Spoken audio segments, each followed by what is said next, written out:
Well, welcome back. This episode, get a little shop tour, a little update on the shop and what we've been up to.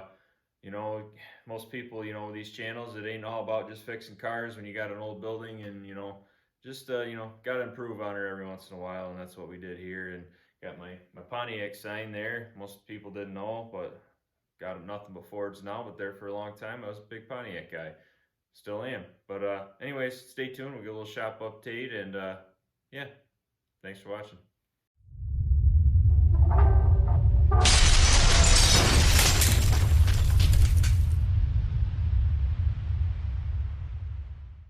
So this is where we're at with the shop. We're all, I'll probably say it a million times, but we're all insulated and sheeted all the way around. Ignore that corner.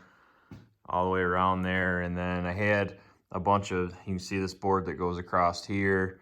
And then there was one that went back here, and I had a bunch of stuff. So I had a bunch of crap, in the, like kind of in the rafters there. Yeah, that's all gone now.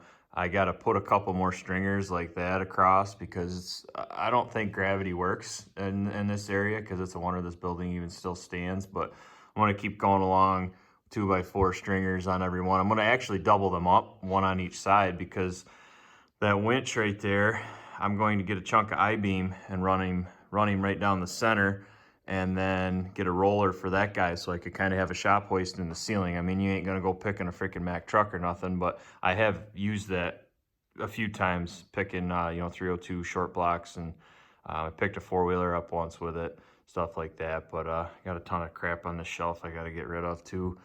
But yeah, so I want to put some stringers up and then get rid of this guy right here, because pull a vehicle in and the freaking hood hits it. The Bronco especially is terrible. Like the Bronco hood sits right against it, and right now it's not a big deal, but when I paint it, that's gonna not be copacetic. But yeah, so that's that part of it here. So we got a new coal stove. The other one was huge. I mean, it probably came out to about right here. Is a great big bastard, way oversized for what I needed.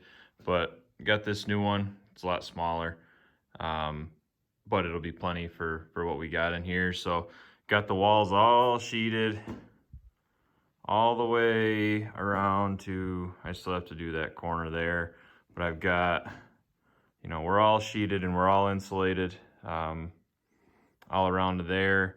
We still have to do the ceiling yet, but that's a different story for a different day. I got my body, all my body shop supplies, whatever, in that cabinet, and then got my little workbench there. I used to have a huge workbench. It went all the way down there, and all it was a flat surface that collected shit, and done with that. So got rid of that bench. So I just got this one. It's on wheels. I can wheel it around, metal top, vise, and then this spot right here, I'm actually going to put a door in there, and I'm going to build a little lean-to. My compressor room goes off the back, and it comes to about this side of the chimney right here and goes out that way. So I'm going to add on, might as well continue it right across the back, and then I can have some cold storage. I'll put my blast cabinet kind of out there, this way against the wall right there, and get that out of the way. Blast cabinet's probably one of the most used tools in this shop. So, having good access to it and everything, but it does take up a lot of space. So there's that. Kind of condensed all my tools and everything into this corner. So we, and you can see the construction debris and just crap everywhere, but big, piles of tools and everything. But just trying to keep it as open as possible, because it's not a big shop. So we have to, maximum utilization of space. Those shelves there were always there, and there again, they were just a shit catcher. So I'm going to put all my like carpentry and all my house fixing tools on those shelves, and then those drawers right there, kind of a bolt bin type setup there, and then all my powder coat and stuff's in that cabinet up there, and I got my powder coat oven there. Eventually I'd like to build a bigger powder coat oven, but there's lots of shit I'd like to do and probably never get to it.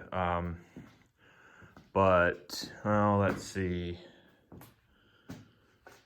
The lights, So you used to have to go around and plug in, so the lights all have a plug-in on them, so you used to have to go around and plug in every single light except for the two down the middle. I had a thing that went right down the middle right here. You can see that board that's cut off, went down the middle, and I had two lights there, and then I had one there in the corner, one there in the corner, one here, one over here, and one right there. So you had to plug every single one in, and I mean, it doesn't sound like a pain, but it's so much nicer now. Every light in here, with the exception of the one right over my bench, because I figured if I was gonna just come in here quick to do something, I could just pull cord on that one. But all these other lights come on with the switch. Now I've noticed with the lights out on the edges that kind of in the middle right here, where you're gonna do your surgery and everything, is dim. So I bought one of them UFO lights, which hasn't showed up yet, but that will plug into that receptacle there, comes down here and over, and it'll be on that switch right there, because I think I went a little overkill. It's 150 watt LED, one of them round UFO lights, and that's probably overkill. So if you don't want a suntan, you just turn that guy off there. Welder plugs. So when I had just my welder, wasn't really that big of a deal, but now I got a plasma there. So pain in the butt. And now there again, it doesn't sound bad, but you go from the welder to the plasma, you had to unplug it, and it was just a pain. So now I have two welder plugs there side by side, an A and a B. Pegboard does, I don't know if I ever showed any other videos, but there was pegboard all along here, and it was, you know, nice, but there again, it was just a bunch of crap. So, and that's an airsoft, you know, freedom throwing device there. It's not real. So Cuomo or ATF is watching. That's just a toy. You can see the orange on there. But anyways, I just figured, you know, a lot less pegboard, a lot less shit to catch, you know. And I also may or may not have acquired a gigantic TV, flat screen TV. I'm going to put on the wall right there, so I can sit out here with the stove going and get a little stool over here, and I can watch TV and not get anything done. Those shelves there, I had two of those shelves at one point in time, which were down this wall here, and they were nice, like when you're tearing something apart, because you can have all your parts and whatever organized on it. But there again, just a bunch of crap that you save that you don't need to save. I mean, you can see thing's been there a freaking week, and it's already got a bunch of shit on it that doesn't really amount to anything, but figure we'll just tuck him back in there. Then this past weekend, I worked on my air system. So ran it all in PEX and gave myself some, you know, drains there, you know, so the water, and then you can blow the water out, and everywhere there's a drain. There's one there, there's a T up at the top that I just capped rather than use a 90. So eventually I'd like to run another run over and down, you know, kind of by my bench.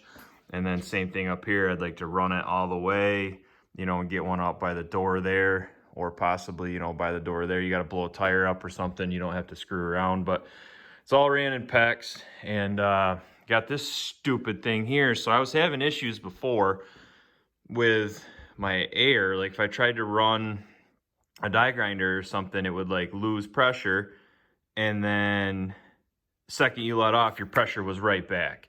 Well, it's this stupid thing right here, because I just had the same problem. I have a regulator here, and I have one out at the compressor room. I've got a double dryer and a regulator there, but which I just actually put in today. But anyways, this regulator, or this dryer, was right off the compressor, and then I had another set up here, and I had, you know, whatever. But anyways, long story short, you plug it in, and I'm having the same issues, but if I plug in down here, I'm fine. So it's this stupid dryer right here is like dumping all my pressure and all my flow. So he's gonna have to harness his chi, or he's gonna go on the shelf. But got myself a whole bunch more outlets that I never had before. Outlets up there, there's one there. I'll put one there probably. Maybe one other, you know, one there at the front corner or something. But yeah, so she's coming along. Got to get it kind of, I love the concrete, but it's kind of a pain that I have to actually sweep it and take care of it now, which I didn't really have to before. But anyways, just a little shop update. That's what we've been up to, and I got to get her hoed out because the Duramax is coming in. We're ripping the heads off it. So anyways, just figured I'd give a little shop update. Thanks for watching.